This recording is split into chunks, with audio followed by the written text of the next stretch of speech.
오늘의 주요 뉴스입니다. 교육부 대입 담당 국장이 전격 교체된 가운데 윤석열 대통령이 국민이 교육당국과 사교육 산업이 한 통속이라 생각한다고 지적했습니다. 윤 대통령이 지난 3월부터 사교육에 기대지 않는 공정한 수능을 지시했지만 제대로 반영되지 않았던 것으로 알려졌습니다. 우리 군이 서해에 추락한 북한 우주 발사체 천리마 1형의 잔해를 성공적으로 인양했습니다. 한미군 당국과 미사일 관련 전문가들이 잔해를 정밀 분석할 예정입니다. 강원도 홍천에서 수학여행, 관광버스 등 차량 7대가 추돌했습니다. 이 사고로 중상자 3명을 포함해 80여 명이 다쳤습니다. 승객으로 붐비는 금요일 오후 열차선 전기 공급 장애로 KTX와 일반 열차 운행이 지연된 탓에 시민들의 큰 불편을 겪었습니다. 오후 5시가 넘어 전기 공급 장애 복구가 완료됐고 현재는 정상 운행되고 있습니다.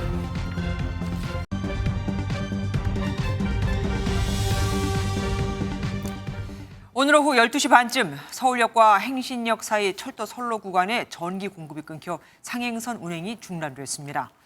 일반 열차는 물론 KTX 등 수십 대의 열차 운행이 중지, 지연됐죠. 하필 승객이 많은 금요일에 말입니다. 서울역을 포함한 주요 역들은 그야말로 대혼란이었는데 빨리 알려주지도 않고 안내방송이 제대로 들리지도 않았으며 원인도 알리지 않아 내내 열차를 기다린 승객이 많았다고 합니다. 현장에 나가 있는 취재기자 연결하겠습니다. 이시혁 기자, 지금 상황은 좀 어떻습니까?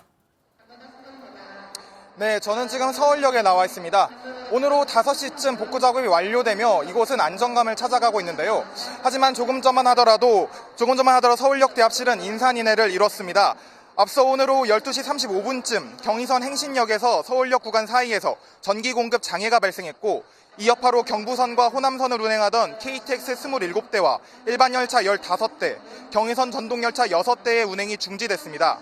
영문을 모른 시민들은 대합실에서 오지 않는 열차를 한참을 기다려야 했습니다.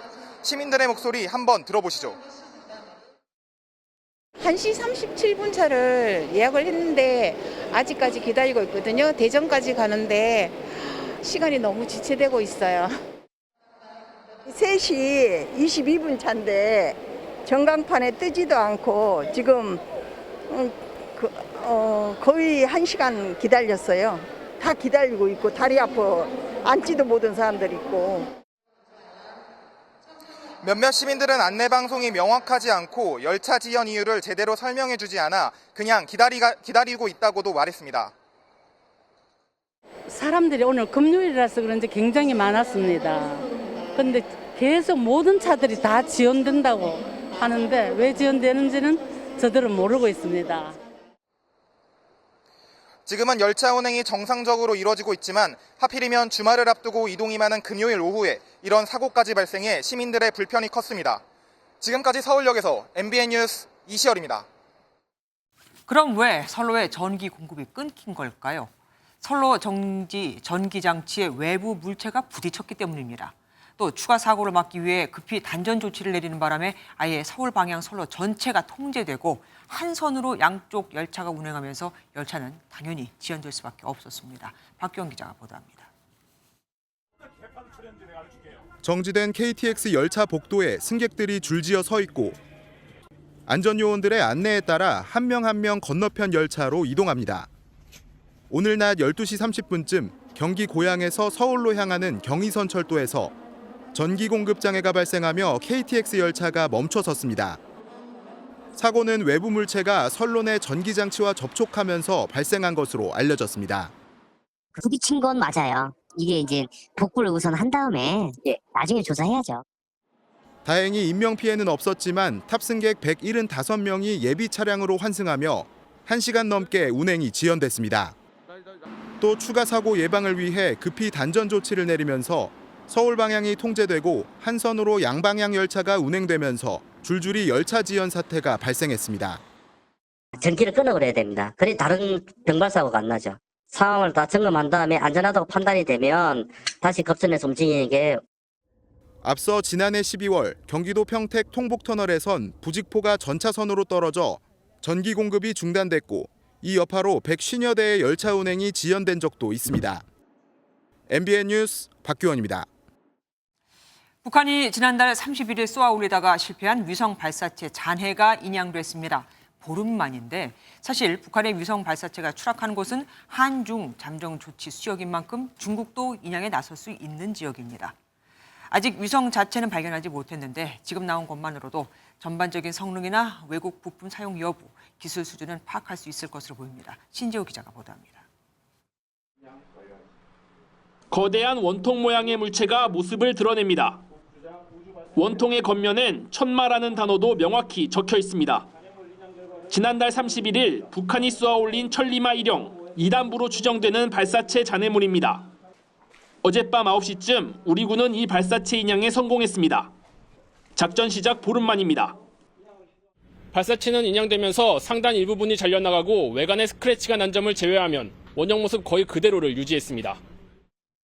우리 군은 발사체 인양을 위해 수심 75m 아래에 비스듬히 묻힌 발사체의 상단부와 하단부에 고리를 걸고 와이어와 장력 로프를 설치했습니다. 이후 수심 10m까지 끌어올린 뒤 더 심하게 기울어진 발사체의 평행을 맞추기 위해 다시 보강 와이어를 설치한 뒤 최종 인양에 성공했습니다. 인양하는 데에 대한 제한성이 발생하였으나 다수의 인양 방법과 이러한 것들을 검토를 통해서 시도를 하였습니다. 당초 인양 작업은 사흘 정도 걸릴 것으로 보였지만 유속이 빠르고 시야가 좋지 않아 잠수사들이 작업에 어려움을 겪었습니다. 시야가 너무 안 좋아서 앞으로 봤을 때 제 손바닥만 보일 정도의 시야였습니다. 그래서 손의 감각만으로 작업을 해야 하기 때문에 한미양국은 이 발사체 잔해에 대한 공동 기술 정보 조사에 들어갈 예정인데 분석 결과에 따라 북한의 우주 기술이 어느 정도 도달했는지 파악할 수 있을 것으로 보입니다. 또 우리 군은 아직 찾지 못한 광명성 1호를 비롯해 1단, 3단 추진체를 서해상에서 수색하는 작업도 진행 중입니다. MBN 뉴스 신재호입니다.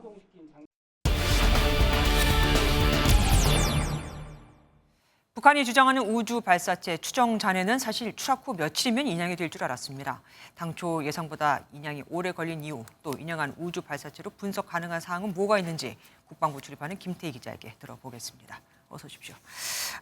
군은 북한 발사체가 추락한 바로 그 당일에 인양을 시도했습니다. 그런데 생각보다 굉장히 오래 걸렸어요. 네, 맞습니다. 인양 시도 과정에서 2단 추진체로 추정되는 원통형 물체가 다시 가라앉았기 때문입니다. 시시각각 변하는 해상 상황과 날씨 변화, 군 요원들의 피로도 등을 모두 고려해서 인양 작업을 실시해야 했는데요. 발사체가 가라앉은 수심이 75m로 매우 깊고 또 조류가 강하고 시야도 50cm밖에 되지 않아서 인양에 어려움이 있었습니다. 발사체 잔해물이 원통형인데 표면이 미끄러워 결박해 올리는 게 쉽지 않은 측면도 있습니다. 총 인양은 4차에 걸쳐 시도하였으며 1차 시도는 수중 환경 및 잔해물 하부에 와이어를 연결을 시도하여 하였으나 아까 잠깐 말씀드리긴 했는데 이 인양된 발사체로 정확하게 뭘 알 수 있는 겁니까?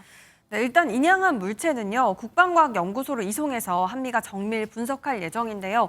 전문가들은 2단 추진체의 엔진과 연료 그리고 산화제가 그대로 탑재돼 있다면 전반적인 미사일의 성능을 예측할 수 있다고 말합니다. 분석을 통해 북한이 주장하는 우주 발사체 발사 실패의 이유를 알 수도 있는 겁니다. 연료하고 산화제의 조성비를 우리가 분석을 해보면 로켓의 성능을 어느 정도 다 예측을 할 수 있습니다.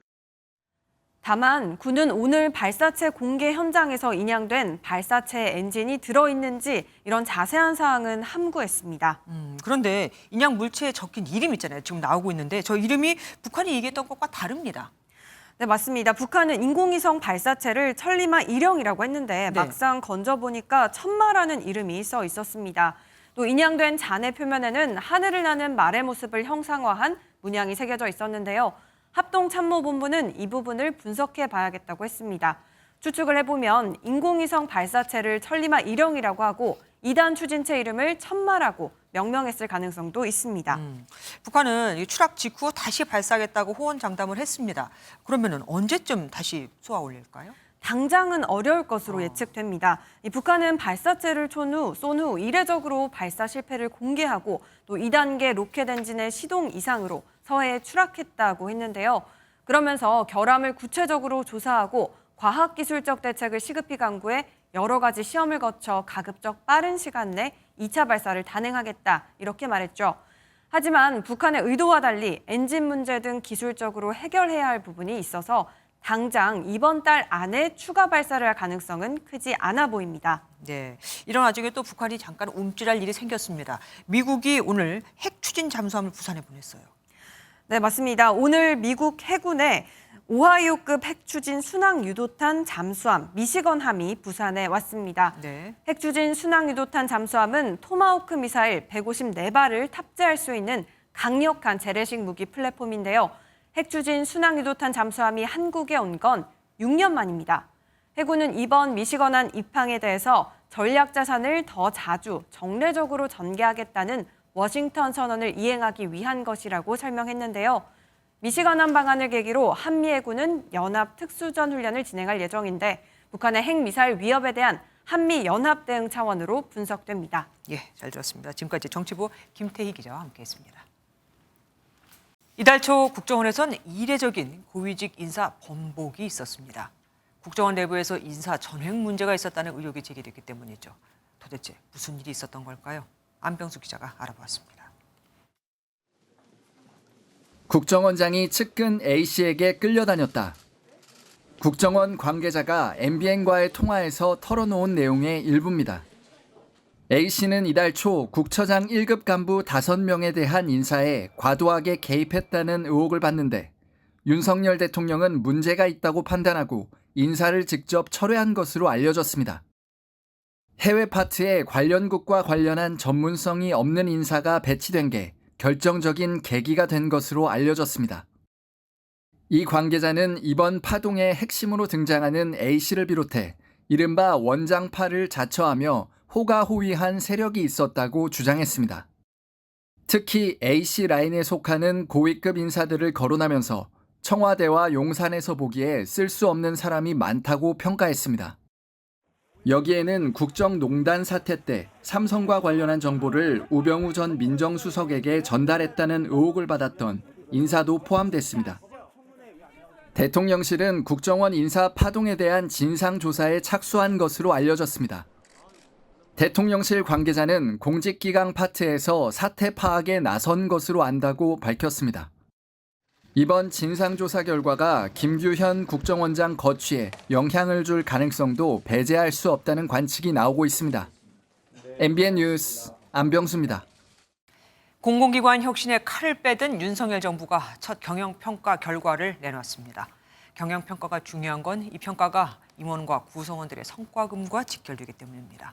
그런데 앞서 보신 것처럼 열차 지연 사태가 발생한 코레일을 포함해 4개 기관이 최하위 등급을 받았고 낙제점을 연이어받은 5개 공공기관 기관장은 다 해임 건의 조치를 받았습니다. 공교롭게도 모두 다 지난 정부에서 임명한 인사들입니다. 안병옥 기자가 보도합니다. 지난해 11월 오봉역에서 근무 중이던 코레일 직원이 후진하는 열차에 치여 숨진 사고가 발생했습니다. 영등포역에선 무궁화호가 탈선해 30여 명이 다치기도 했습니다. 연이은 안전사고로 국토교통부는 지난 3월 나이승 전 코레일 사장을 해임했고 코레일에는 역대 최고인 19억 2천만 원의 과징금을 부과했습니다. 리더십의 책임과 함께 리더십의 교체가 불가피하다고 보고 있습니다. 크고 작은 사고가 잇따랐던 코레일을 포함해 보건복지의료공단과 한국청소년활동진흥원, 건강증진개발원이 지난해 공공기관 경영평가에서 최하인 2등급을 받았습니다. 한국전력과 한국토지주택공사 LH 등 14곳도 미흡인 D등급을 받았습니다. 이 가운데 건강증진개발원과 건설기계안전관리원, 보건복지의료공단 등 5곳은 기관장 해임 건의가 결정됐는데 공교롭게도 모두 문재인 정부인 지난 2021년에 임명된 인사들입니다. 과거의 온정주의 관행에서 벗어나서 공공기관의 실적을 엄격하게 평가하였습니다. 하지만 일각에서는 정권이 바뀌었는데도 나가지 않는 전 정부 임명 기관장들에 대한 강한 경고라는 해석도 나옵니다. 재무 상황이 악화된 대한석탄공사와 한국가스공사 등 15곳에 대해서는 성과급 삭감과 자율 반납 조치가 내려졌습니다. 이번 평가에서는 문재인 정부에서 중요했던 사회적 가치 구현 점수가 25점에서 15점으로 낮아진 반면 자산과 부채 등 재무 성과가 10점에서 20점으로 늘어났습니다. MBN 뉴스 안병욱입니다. 윤석열 대통령이 어제 공교육에서 다루지 않은 내용은 수능 출제에서 배제해야 한다고 지시했죠. 불필요하게 어려운 문제를 출제하는 건 교육당국과 사교육이 한 통속이기 때문이라는 지적까지 했는데요. 그래서일까요? 교육부 수능 담당 국장이 전격 교체됐습니다. 교육부 장관도 아니고 국장이라니 좀 이상하죠. 원중희 기자가 보도합니다.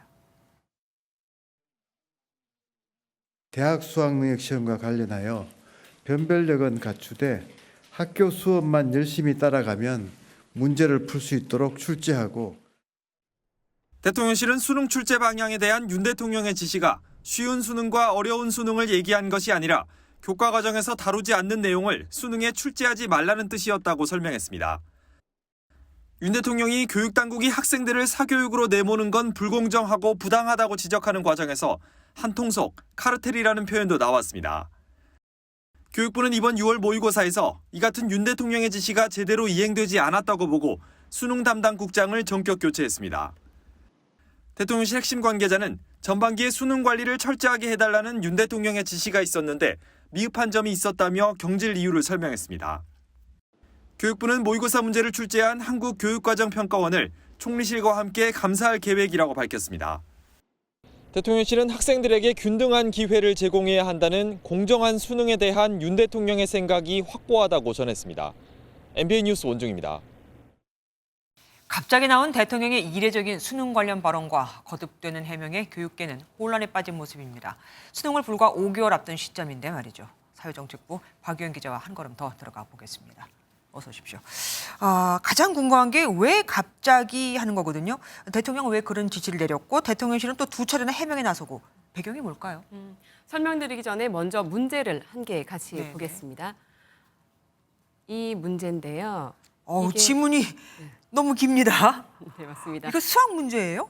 이게 아마 상용 로그, 순서상, 절편 이런 단어들 때문에 그렇게 보이는데 네. 이건 사실 2023학년도 수능 국어 영역 17번 문항입니다. 네. 이게 클라이버의 기초대사량 연구라는 지문인데 일단 지문이 굉장히 길고 내용도 좀 어렵거든요. 네. 수능이 끝난 뒤에 이 문항은 초고난이도 문제, 일명 킬러 문항으로 꼽혔고 실제로 오답률이 가장 높았습니다.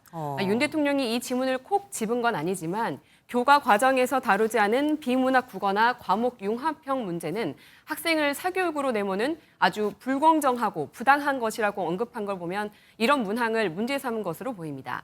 이런 문제들 때문에 학생들이 학교 수업에 부족함을 느끼고 학원으로 가서 문제풀이형 사교육을 받는 악순환이 계속된다. 그러면 돈 있는 학생들은 좀 점수를 잘 받고 그렇지 않으면 불리해지는데 그거 공정하지 않다는 게 대통령 인식입니다. 그러니까 수능이 바뀌지 않는 한 학원을 계속 찾을 거다. 사교육에 기대는 걸 바꾸려면 수능을 바꿔라. 뭐 이런 취지로 해석하면 되겠네요. 그렇습니다. 그러니까 어제 대통령 발언이 수능 관련된 발언이 공개된 건 어제 처음인데 네. 사실은 3월 초에 같은 지시가 있었다는 게 또 교육부의 설명입니다. 네.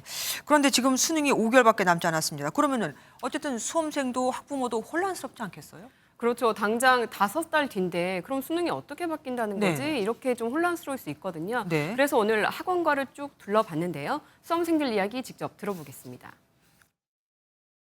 교과서 외에 있는 내용은 배제하면서 변별력을 유지한다는 것은 어떤 방향으로 유지한다는 건지에 대해 좀 불안감이 큰 것 같습니다. 교육계와 학원가는 지금 촉각을 곤두세우고 있습니다. 이 킬러 문항이 빠지면 시험의 체감 난이도가 아무래도 좀 낮아질 수밖에 없는데 그러면 또 변별력 문제가 생기고 소위 N수생이 더 늘어날 거란 우려도 나옵니다. 물수능이 될 것 같아요. 물수능이면 잘하는 아이들이랑 못하는 아이들이 갭이 이제 구별이 안 되니까 이게 어떤 혼란을 줄지. 또 하나 짚어볼게. 아까 잠깐 전해드렸지만 교육부 대입 담당 국장의 전격 경질됐습니다. 지난 6월, 그러니까 며칠 전이죠. 모의 평가가 이유라고 하는데 또 다른 건 없습니까? 이유가? 그러니까 수험생들은 6월에 한 번, 그리고 9월에 한 번 이렇게 모의 평가를 보고 11월에 본 수능을 보거든요. 네. 그런데 한 차례 치러진 사전시험, 본시험도 아닌 사전시험의 그 수준을 이유로 이 시점에 교육부 국장급 인사를 경질하고 수능 출제 기관을 감사하는 건 사실 전례가 없는 일입니다. 그렇죠. 교육부는 분명히 3월에도 교과 과정에서 벗어난 문제는 내지 말라고 했는데 6월 모의평가에서 일부 그런 문항이 있었고 또 가채점 해보니 결과적으로 또 킬러 문항이 영향을 미쳤다. 지시 불이행이다. 그래서 인사 조치했다. 이렇게 설명했습니다. 네. 그런데 이번 인사를 놓고 대통령실이 사교육 업계와의 카르텔을 언급했잖아요. 그러니까요. 그 점이 이상합니다. 여기에 담긴 추가적인 메시지가 뭔지 이 부분은 주시할 필요가 있어 보입니다. 네, 박유영 기자와 함께했습니다. 강원도 홍천에서 7중 추돌 사고가 나 80명이 다쳤습니다.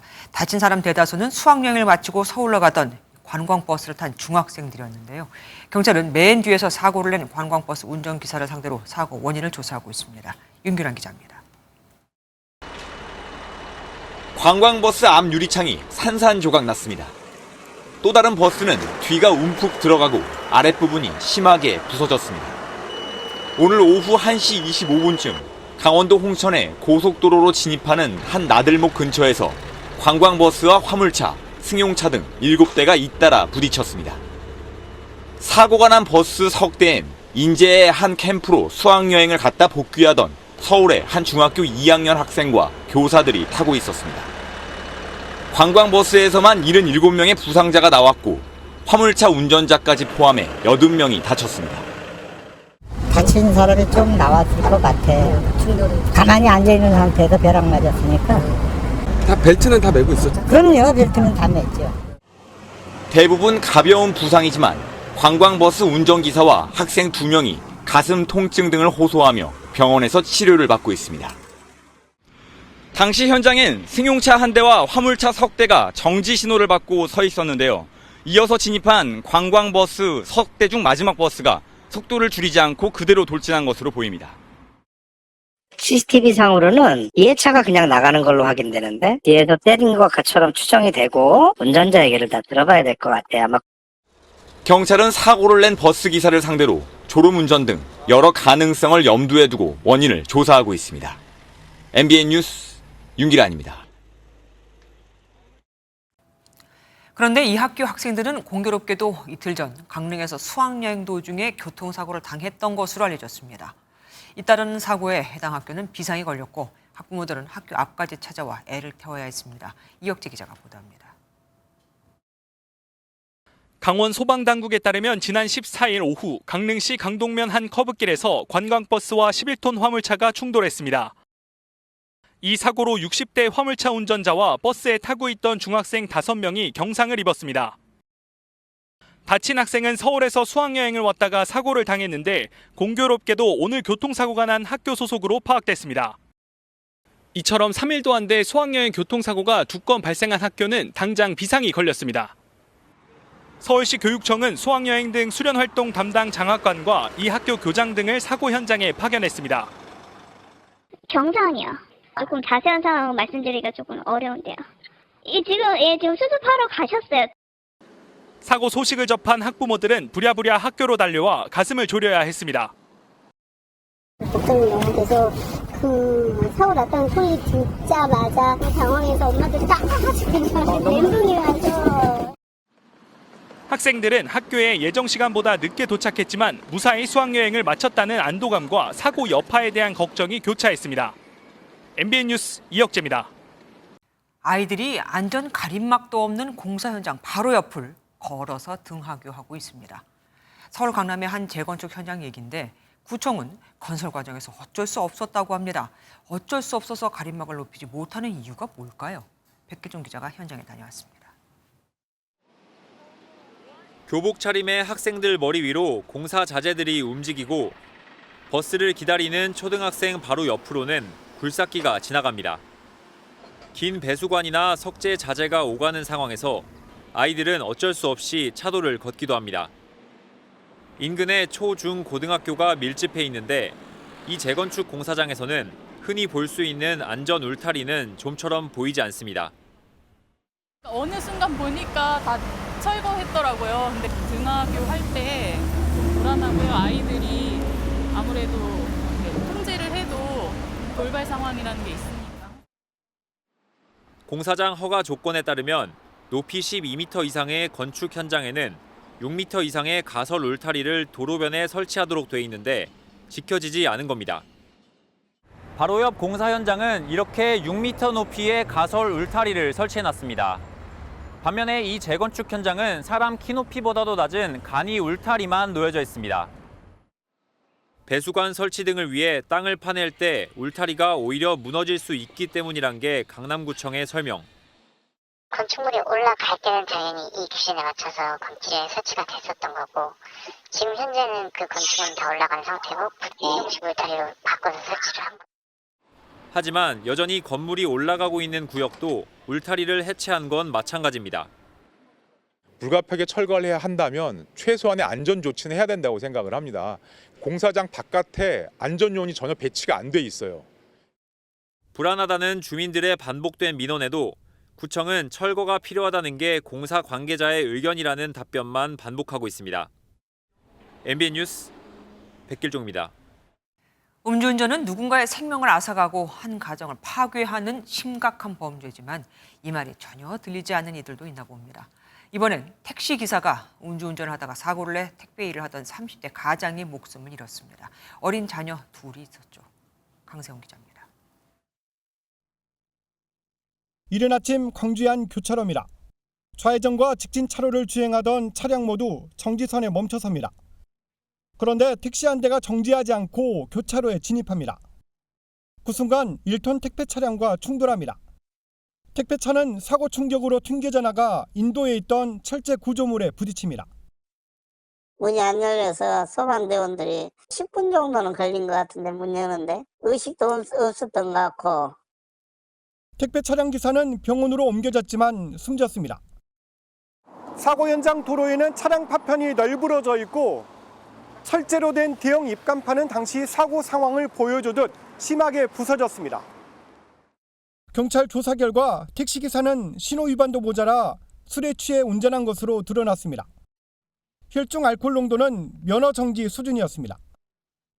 5시 반까지 지인들하고 술 먹고 지인을 데려다 주려는 길에 사고가 났다. 이렇게 얘기를 합니다. 숨진 택배기사는 어린 자녀 2명을 둔 30대 가장이었습니다. 경찰은 목격자 등을 상대로 정확한 사고 경위를 조사하고 있습니다. MBN 뉴스 강세훈입니다. 자전거 안장에도 들어가고 야구 배트에도 들어가는 것. 자전거 안장 등에 25만 명이 투약할 수 있는 필로폰과 케타민 등을 숨겨 국내로 밀수입한 일당이 붙잡혔습니다. 단골 손님들에게 마약을 판매한 서울 강남의 유명 클럽 직원들도 검거됐는데 일부 손님들은 클럽에서 마약을 구할 수 없게 되자 직접 밀반입을 시도했습니다. 이규영 기자가 보도합니다. 자전거 안장 속에서 은박지로 쌓여있는 봉지가 나옵니다. 겉으로 보기에 평범한 야구 배트 안에도 기다란 비닐로 포장된 무언가가 나옵니다. 피의자들이 마약 밀수에 이용한 물품들입니다. 이들은 자전거를 통째로 국내에 들여온 뒤 실제로는 마약을 숨긴 자전거 안장만 따로 떼서 보관하고 있었습니다. 서울경찰청 마약범죄수사대는 태국에서 출발하는 비행기 특송화물편으로 마약을 밀수입한 일당 8명을 검거했습니다. 이들이 지난 2021년 11월부터 총 5차례에 걸쳐 밀수입해 유통한 마약은 무려 25만 명이 투약 가능한 필로폰, 케타민과 엑스터시로 약 300억 원에 달합니다. 한 번에 1,000만 원 이상 쓰는 단골 손님에게 마약을 공급하고 함께 투약한 서울 강남 유명 클럽 직원과 손님 57명도 무더기로 검거됐습니다. 이 가운데는 마약을 건네준 클럽 직원이 검거되자 직접 태국에서 1억 1,000만 원 상당의 케타민을 구해 속옷에 숨겨 들여오려다 공항에서 적발된 손님도 있었습니다. 경찰은 클럽 직원과 손님 총 10명을 구속하고 1억 8천만 원 상당의 마약을 압수했다고 밝혔습니다. MBN 뉴스 이규현입니다. 지난해 역대급 폭우로 서울의 재래시장이 침수 피해를 입은 지 벌써 1년이 됐습니다. 비가 오면 40cm 정도 되는 물막이 판에 의지해야 하는데 지난해처럼 물이 이 높이를 뛰어넘어버리면 무용지물이 되겠죠.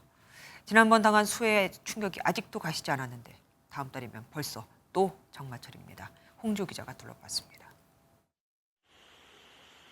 100년 만에 폭우가 내렸던 지난해 서울 관악구의 한 재래시장엔 물이 무릎 높이까지 차올랐습니다. 1년 정도 지났지만 물폭탄은 여전히 상인들에게 상처로 남아 있습니다. 생각지도 못한 이 홍수로 인해서 이런 사태를 잃다 보니까 모든 것을 다 잃었다고 봐야죠. 시간당 140mm가 넘는 비가 내려 저지대에 있던 가게들이 잠겨버린 인근의 또 다른 시장. 물에 젖은 옷을 버리지도 팔지도 못해 아직도 가지고 있는 상인은 걱정이 앞섭니다. 비가 온다면 어떻게 준비를 할까? 어디부터 치워야 될까? 그 마음의 준비를 항상 하고 있어 내가. 상인들이 할 수 있는 건 하나에 40cm 정도 되는 물막이 판을 입구에 쌓아두는 것뿐입니다.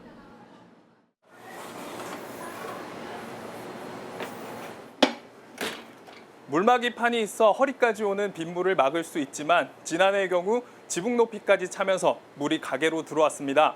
근본적인 배수 문제가 해결되지 않는다면 피해는 또 발생할 수 있는 상황입니다. 구청에서 물막이판 설치를 지원하고 6개의 빗물바지를 추가로 만들어 폭우에 대비하고 있다지만 상인들은 착잡하기만 합니다. 물 빠지게끔만 해주면 괜찮다고 하는데 올해 물 차면 어떡하냐. 올해 물 차면 이제 그만둬야죠. 빗물 터널과 하천 수위 조절 공사를 마치기까지 길게는 4년이 더 필요해 지난해만큼 비가 많이 오질 않길 바랄 수밖에 없습니다. MBN 뉴스 홍지호입니다. 조선시대 그 이전엔 소금이 매우 귀했고 또 비쌌다고 하죠. 다시 소금이 귀한 금이 됐습니다. 올봄 일조량이 줄어 소금 생산량이 줄었고 후쿠시마 원전 오염수 방류 우려로 너나 할 것 없이 소금을 사들이고 있기 때문인데 하지만 이렇게 미리 사대다간 나중에 오히려 소금값이 폭락할 것이라는 우려도 나옵니다. 정치훈 기자가 산지 상황은 어떤지 염전 마을을 찾아가 봤습니다. 창고에서 쉴 새 없이 소금을 퍼서 자루에 담습니다. 팔리는 소금 한 포대는 3만 원 선.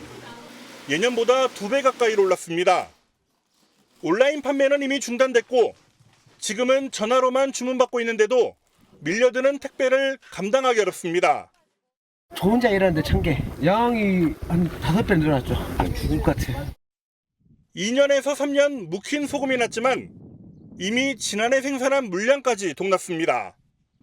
산지까지 달려와 물도 안 빠진 햇소금이라도 퍼달라고 하는 실정입니다.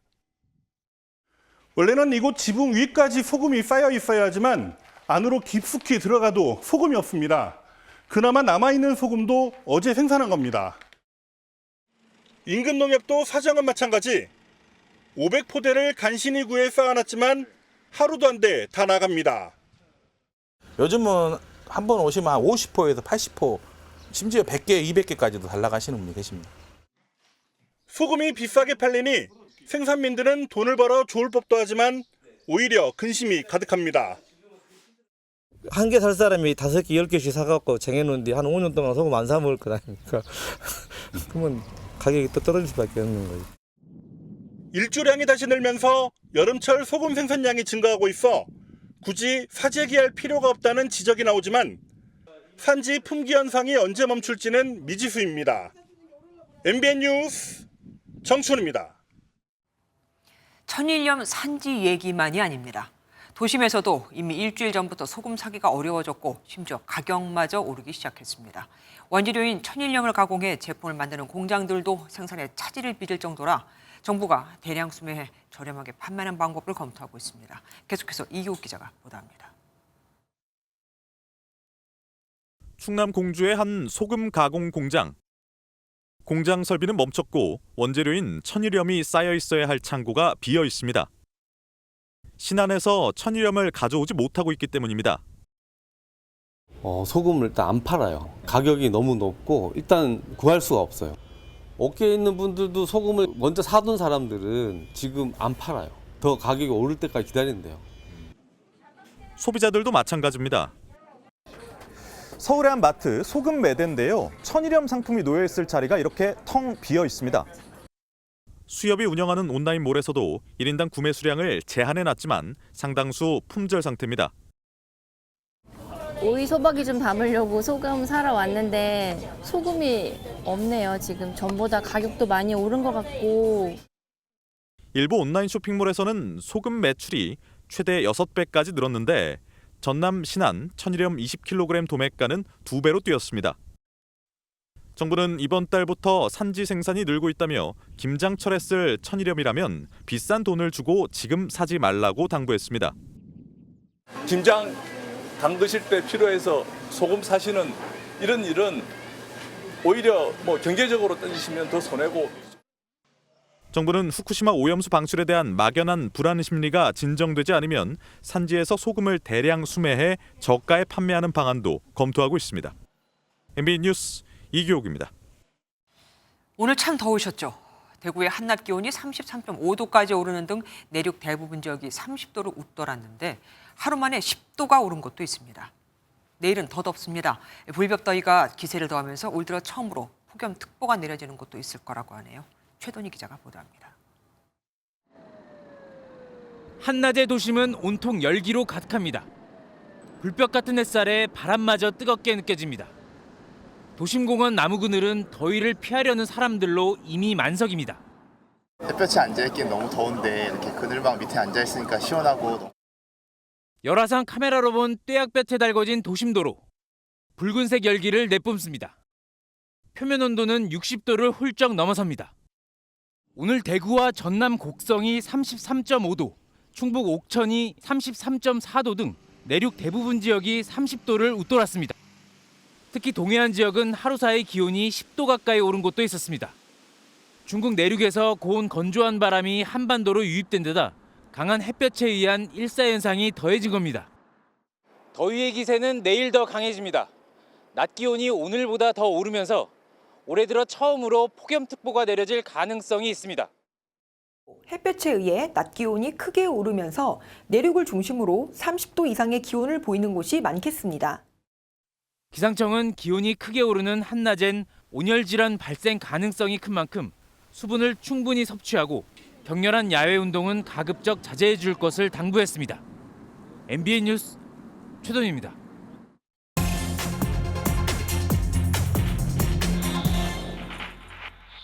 경제 뉴스를 쉽고 재밌게 또 알차게 전해드립니다. 경제기자M 이현재입니다. 이번 주 주제는 그냥 편의점입니다. 보통 편의점 하면 365일, 24시간 늘 문을 열어서 아무 때나 물건을 살 수 있다고 생각하시죠? 그런데 새벽에 편의점이 닫혀 있어서 당황한 적 한 번쯤은 있지 않으신가요? 막차 타고 집 오고 하면 편의점이 닫혀 있는 경우가 많아서 지도에서 검색을 해서 이제 편의점을 갔는데 닫혀 있어서 굉장히 당황스러운 경험이 있었어요. 한 편의점 브랜드를 보면 심야 시간대 문을 닫는 점포 비중이 꾸준히 상승하고 있습니다. 심지어 10곳 중 8곳 정도가 심야 영업을 포기한 브랜드도 있는데요. 이름에 붙은 24라는 숫자가 무색할 정도입니다. 이렇게 심야 영업을 접는 이유가 뭘까요? 현장에 직접 다녀봤습니다. 새벽 1시를 조금 넘긴 시각. 24시간 편의점이라는 간판이 무색할 정도로 내부의 불은 모두 꺼졌고 문은 자물쇠로 굳게 닫혀 있습니다. 불과 500m 떨어진 또 다른 편의점 역시 영업을 종료했습니다. 취재가 진행된 1시간 동안 을지로 인근 편의점을 돌아보니 문 닫은 곳만 4곳. 이유는 높은 인건비와 최근 오른 전기요금으로 야간 영업이 손해이기 때문입니다. 야간 매출이 되게 낮거든요. 시급도 시급이고 하는 게 손해인 것 같아요. 제가 하루에 12시간 근무를 하고 있는데 한 달에 한 550 정도 지금 나가고 있어요. 전기료도 분명히 2년 전보다 계속 적게 쓰고 있는데 금액은 늘어나고 있고. 인건비 부담 때문에 야간에만 무인 매장으로 돌려보려고 해도 어려움이 많습니다. 도난 같은 거 위험이 있잖아요. 그래가지고 그거는 좀 안 하는 게. 지금은 심야 시간 영업을 하는 편의점들도 야간 영업을 아예 접으려는 모습입니다. 계약이 이제 다가오면은 그때는 야간 운영은 접는 방향으로 지금 많이들 고민하고 계시고요. 진짜 이제는 한계가 아니라 그냥 넘어섰어요, 이제. 편의점 점주들이 겪는 부담이 어떤지 계산을 해봤습니다. 점포당 매출액부터 살펴보면요. 4년 전과 비교했을 때 100만 원 정도밖에 차이가 안 납니다. 2% 정도 증가한 건데요. 같은 기간 최저임금은 15%, 전기요금은 42% 올랐습니다. 매출은 제자리인데 고정 비용이 크게 오르니 이익이 나지 않는 심야 영업을 포기할 수밖에 없죠. 경제적 효율성이 떨어지는 이런 경우에는 마문을 닫는 경우가 아마 늘어나지 않을까 이렇게 생각합니다. 그동안 입에 붙었던 24시간 편의점 대신 이제는 그냥 편의점이라고 불러야 할 듯 싶습니다. 지금까지 경제기자 M이었습니다.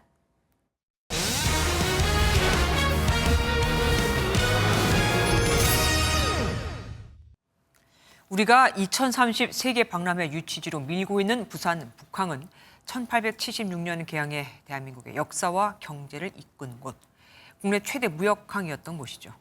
이 북항이 엑스포 유치에 성공하게 되면 동북아 물류와 관광의 중심지로 탈바꿈하게 됩니다. 부산 중심지와 가까운 만큼 어울려 같이 더 발전할 가능성도 크고요. 최윤영 기자가 북항 일대를 가봤습니다. 제가 있는 이곳은 대한민국 최초로 항만 재개발이 진행 중인 부산 북항. 부산 엑스포 유치가 추진 중인 곳입니다. 343만 제곱미터에 달하는데요. 이곳 1단계 지역은 이미 기반 공사가 완료됐습니다. 1단계의 이 공원엔 랜드마크가 들어설 것으로 보이고 뒤에 보이는 오페라 하우스는 공사가 절반 정도 진행됐습니다.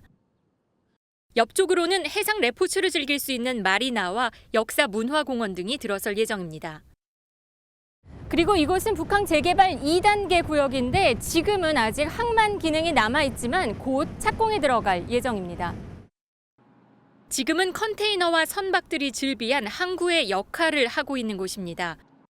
엑스포를 유치하면 이곳에는 세계 각국이 짓는 전시관들이 들어서고 앞바다에는 물 위에 뜬 플로팅 해상 도시도 건설될 예정입니다. 북항 재개발을 통해서 친수구역으로 문화복합 공간처럼 재탄생을 하고 있습니다. 엑스포를 유치하고 비즈니스와 관광 컨벤션 기능이 조화롭게 이루어지는 세계적인 도시로서 북항 지역은 부산역에 인접해 있고 전통적 부산 중심지와 가까워 재개발 이후 부산의 또 다른 중심으로 자리 잡을 것으로 보입니다. 박람회 유치는 부산뿐 아니라 경남과 울산 등에도 긍정적 파급 효과가 기대됩니다. 부산, 울산, 경남을 가로지르는 경전선이라든지 동해 남부선 그런 고속철도가 도입이 되게 됩니다. 부울경이 하나로 생활권으로 묶게 되는 어떤 결정적인 계기가 될 것으로 보고 있고. 역사적으로 세계 박람회는 프랑스 파리의 악명 높던 도시 환경을 전면 재개발시켰고 호주 멜버른을 현대도시로 중국 상하이의 양안 나쿠 지역을 첨단 시가지로 탈바꿈시켰습니다. MBN 뉴스 최윤영입니다. 그룹 방탄소년단 BTS의 데뷔 10주년을 기념하는 행사가 내일 여의도에서 열립니다. 최대 75만 명이 몰릴 것으로 예상되는데 하이라이트는 불꽃쇼로 밤 8시 반에서 9시경에 될 듯합니다. 어제 폭죽 때문에 실명한 사람도 있었죠. 경찰이 안전사고 예방을 위해 사전 점검에 나섰습니다. 정주영 기자가 함께했습니다. BTS 데뷔 10주년 행사가 열릴 서울 여의도 공원이 보라색으로 물들었습니다. 그동안 걸어온 길을 조명하는 BTS 히스토리월 등 다채로운 전시 프로그램이 팬들을 맞이합니다. 최대 75만 명이 몰릴 이번 행사를 앞두고 경찰은 곳곳에 안전 펜스를 설치하고 비상 상황 대응책을 짜는 등 분주하게 움직였습니다. 현장에는 경찰과 안전요원 등 2천여 명이 배치됩니다. 영등포 구청하고 영등포 경찰서 등 유관기관들이 모두 모여서 내일 이제 많은 인파가 모일 것을 대비해서 최상의 안전대책을 논의했습니다. 내일 오후 2시부터 마포대교 남단에서 63빌딩까지 1.5km 구간에 차량 통행이 금지되고 불법 주정차하면 즉시 견인됩니다.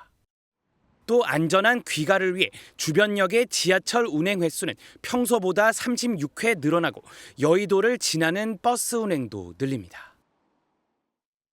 안전사고 예방을 위해 행사장에서 가장 가까운 여의나루역은 혼잡도에 따라 무정차 통과하고 다른 역으로의 분산 승차가 이뤄집니다. 시청과 남산 서울타워 등 서울의 주요 랜드마크 역시 보랏빛으로 물들어 축제 분위기를 한껏 띄우고 있습니다. 한편 이번 주말 잠실 종합운동장에도 콘서트 등으로 14만 명이 찾을 예정인데 서울시는 대중교통 이용을 당부했습니다. MBN 뉴스 정주영입니다. 보셨듯 서울은 이미 보랏빛으로 물들었고 보라는 이제 명사가 아닌 형용사로 쓰일 정도가 됐습니다. 보라보라해요라는 말이 유행어처럼 되어버렸으니까요. 또 세계 곳곳에서 온 BTS 팬클럽, 아미들 덕에 호텔과 유통업체, 화장품업체도 즐거운 표정입니다. BTS라는 말만 달면 그야말로 완판 행렬이거든요. 그 현장을 유승우 기자가 둘러봤습니다. 서울의 한 호텔 1층 로비에 화려한 색의 정장 7벌이 전시됐습니다. 그룹 방탄소년단 멤버들이 지난 2021년 그래미 시상식 축하 무대에서 입었던 옷입니다. 한국을 찾은 팬덤 아미에게 이곳은 반드시 들려야 할 성지입니다. I'm staying another hotel. I came here. It's first time to see the costume. It's awesome. BTS 페스타 준비가 한창인 여의도 일대 호텔도 빈 객실을 찾기 어렵습니다.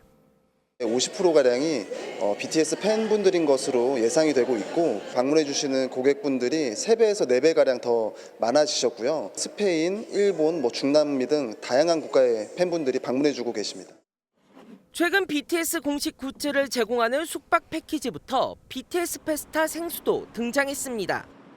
화장품 업계도 BTS 데뷔 10주년을 축하하기 위한 특별 공간을 선보였습니다. 팬들의 발길이 이어지자 서울 곳곳에 마련된 BTS 페스타 현장을 안내하는 서비스가 등장했습니다. BTS 데뷔 10주년을 맞아 보랏빛 마케팅이 이어지고 있습니다. 한국인으로서 최초에 세웠던 이 결과물들을 가지고 있고 일상적인 소비를 하는 그들의 그 면모를 보면서 유통가에서 유독 관심을 가지게 된. 한국문화관광연구원은 BTS가 한 번 공연할 때 최대 1조 2천억 원이 넘는 경제적 효과를 기대할 수 있다고 분석했습니다. MBN 뉴스 유승호입니다. 미국에서 일식당을 운영하던 한인 부부가 일면식도 없는 미로부터 무차별 충격을 당해 만삭의 아내와 태아가 숨지는 사건이 발생했죠. 2살 아기의 생일을 준비하고 있던 터에 말입니다. 이웃과 교민 사회를 중심으로 애도의 물결이 이어지고 있습니다. 장동건 기자입니다. 지난 13일 출근길 교차로에서 정차 중인 상태에서 무차별 총격을 당한 30대 권모 씨 부부를 돕기 위한 모금 사이트입니다. 권 씨 가족을 향한 도움의 손길과 위로 댓글이 이어지고 있습니다. 후원글을 올린 권 씨의 친구는 부부가 사고 전 2살 배기 아이의 생일을 앞두고 파티를 계획하고 있었다고 말했습니다. 부부가 운영하던 식당 입구에는 영업 중단 안내문이 붙었고 추모 꽃다발이 놓였습니다. Man. When I saw this, I didn't know what to think. 지인들은 권 씨 부부가 5년 전 어렵게 식당을 마련해 성실히 살아왔다고 전했습니다. She was just an incredible human being and selfless, works every day. 총격 당시 임신 8개월째이던 아내 권 씨는 병원으로 옮겨졌고 아기는 응급분만으로 태어났지만 둘 다 끝내 숨졌습니다. 팔에 총상을 입은 남편은 치료를 받고 퇴원한 것으로 전해집니다. 현지 검찰은 용의자 30살 코델 구스비를 살인과 살상 무기를 이용한 폭행 등 혐의로 기소할 계획이라고 밝혔습니다. 다만 증오범죄 기소 여부에 대해서는 입장을 밝히지 않았습니다. MBN 뉴스 장동건입니다. 잠자는 숲속의 공주의 배경이 된 여러 만화의 모티브가 된 성이자 백조의 성으로도 알려진 독일의 관광 명소 노이슈반슈타인 성에서 잔혹한 살인 사건이 발생했습니다. 30대 미국인 남성이 20대 미국인 여성 관광객 2명을 절벽 아래로 밀어버린 겁니다. 아직까지는 처음 만난 사이로 알려졌습니다. 고정수 기자입니다. 매일 수천 명이 방문하는 것으로 알려진 독일 바이에른주 노이슈반슈타인 성. 숲길에서 모자를 눌러쓰고 수갑을 찬 남성이 경찰에 연행됩니다. 관광객인 30대 미국인 남성이 20대 미국인 여성 관광객 2명을 가파른 산비탈로 떠민 뒤 도주하다 체포된 모습입니다. Derzeitigen Stand der Ermittlungen gehen wir davon aus, dass es sich tatsächlich um ein zufälliges Treffen handelt. Das heißt, es gibt noch keine Indizien dafür, dass es tatsächlich zu einer vorherigen oder dass es eine vorherige Bekanntschaft oder Ähnliches gegeben hätte. Die scheinen sich. 독일 현지 경찰은 용의자가 전망 좋은 곳을 알려주겠다며 여성들을 유인한 뒤 21살 여성을 폭행하기 시작했고 말리던 22살 여성을 먼저 50m 아래로 떠민 것으로 보고 있습니다. 이후 남성은 남은 21살 여성에게 성폭행을 시도하다 역시 가파른 산비탈 아래로 민 것으로 전해졌습니다. 21살 여성은 치료 중 사망했고 22살 여성은 중상을 입었습니다. 현지 경찰은 이 남성을 살인과 살인미수, 성폭행 혐의로 구금하고 목격자를 찾는 등 정확한 사건 경위를 파악 중입니다. MBN 뉴스 고정수입니다. 시진핑 중국 국가주석이 빌 게이츠 마이크로소프트 공동 창업자와 만났습니다. 시 주석은 내가 올해 만난 첫 미국인 친구라고. 빌 게이츠는 중국 연구기관에 600억 원 이상을 기부하기로 했죠. 껄끄러운 미중 관계 속에서도 미국 기업인들의 방중은 이어지고 있습니다. 베이징에서 윤석정 특파원입니다. 빌 게이츠와 만난 시진핑 주석이 반갑게 인사를 건넵니다. 你是我今年见到的第一位美国朋友。 두 사람의 만남은 2015년 보아오 포럼 이후 8년 만입니다. 시 주석은 이 자리에서 최근 미중 갈등에 대한 세계적인 우려를 의식한 듯 양국 국민의 지속적인 우정을 희망한다고 말했습니다. 当今世界这样的一个形势下，我们可以进行各种有利于我们两国人民、有利于整个人类的一些活动。 중국은 패권을 추구하는 강대국의 옛 방식을 답습하지 않을 것이라며 다른 나라와의 협력도 강조했습니다. 게이츠 역시 시 주석과의 대화에 기대감을 나타냈습니다. Very honored to have this chance to meet. And we've always had great conversations, and we'll have a lot of important topics to discuss today. 게이츠는 어제 중국의 메신저 리보 핵산 연구기관에 5천만 달러, 약 635억 원을 기부하기도 했습니다.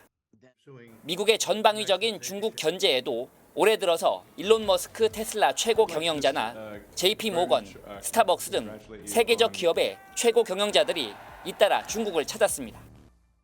또 모레는 블링컨 국무장관이 미국 국무장관으로는 4년 8개월 만에 중국에 옵니다. 미중 갈등이 이어지는 와중에 방문이어서 양국 관계 개선에 전환점이 될지 주목됩니다. 베이징에서 MBN 뉴스 윤석정입니다. 자외선을 조심해야 하는 건 우리 피부만이 아닙니다. 눈도 그렇습니다. 눈의 자외선 차단이 제대로 이루어지지 않으면 수정체의 노화가 촉진되면서 백내장 같은 안과 질환의 발병 가능성이 커지거든요. 어릴수록 더 자외선을 거르지 못하기에 선글라스를 쓰게 해야 한다고 합니다. 전남주 기자가 보도합니다. 강한 자외선이 내리쬐는 오늘 오후 서울 도심. 손으로 햇볕을 가려보고 양산으로 더위를 식히고 일부는 선글라스를 끼고 걸어갑니다. 눈이 부실 정도로 햇볕이 강렬하지만 거리를 걷는 사람들 대부분은 선글라스를 착용하지 않았습니다. 자외선 차단제는 매일매일 바르려고 하고 있어요. 선글라스는 잘 안 끼는 것 같아요. 눈 이제 건강도 생각해가지고 선글라스를 끼면 좋겠다고 생각해서 저는 선글라스를 끼고 다니는 편인데 오늘 하필 안 들고 나왔네요. 강한 자외선인 UVB에 많이 노출되면 피부 화상뿐 아니라 백내장을 비롯한 여러 가지 안과 질환 발병 가능성이 높아집니다. 선글라스나 모자를 쓰고 양산을 사용해 자외선으로부터 눈을 보호하는 게 중요합니다. 선글라스를 고를 때는 자외선 차단 여부를 꼭 확인해야 합니다. 사용 후 2년 이상 지난 선글라스는 코팅 기능이 떨어질 수 있기 때문에 주의해야 합니다. 어릴수록 자외선 노출에 각별한 주의가 필요합니다. 소아 같은 경우에는 그리고 동공의 크기가 기본적으로 좀 더 큽니다. 그래서 자외선의 투과량이 더 많이 투과가 되고 사진기로 치면 필름 역할을 하는 곳에 더 많은 양의 자외선이 도달할 수 있습니다. 진한 색상의 렌즈는 눈으로 가시광선을 줄이기 때문에 눈의 조리개 역할을 하는 동공을 크게 해 자외선에 더 노출될 수 있다고 전문가는 조언했습니다. MBN 뉴스 전남주입니다.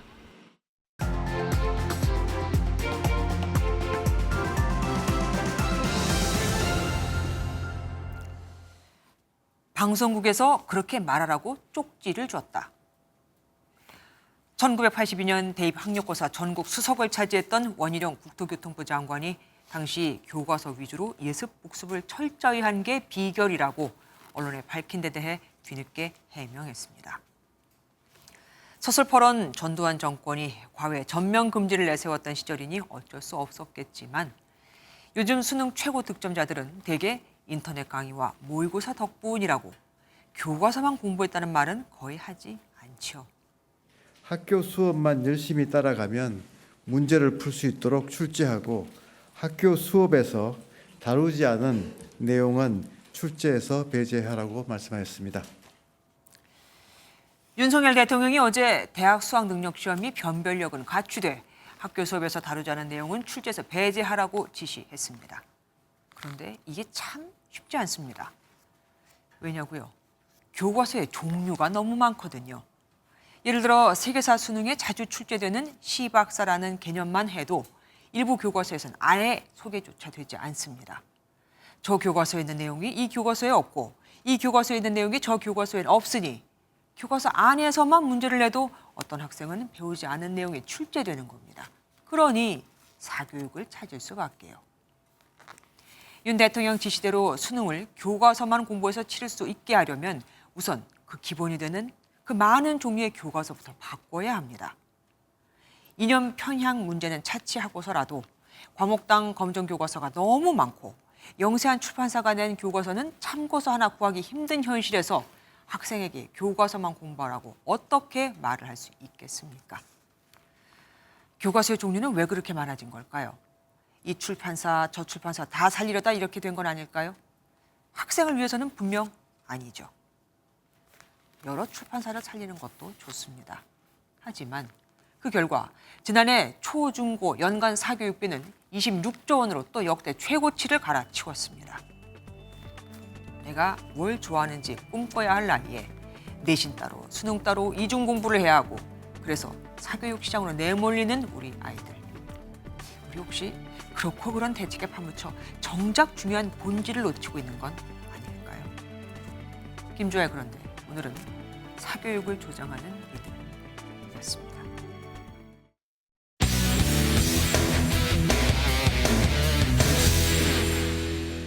스포츠 뉴스입니다. 프로농구 출범 이후 처음으로 구단이 퇴출되는 일이 벌어졌습니다.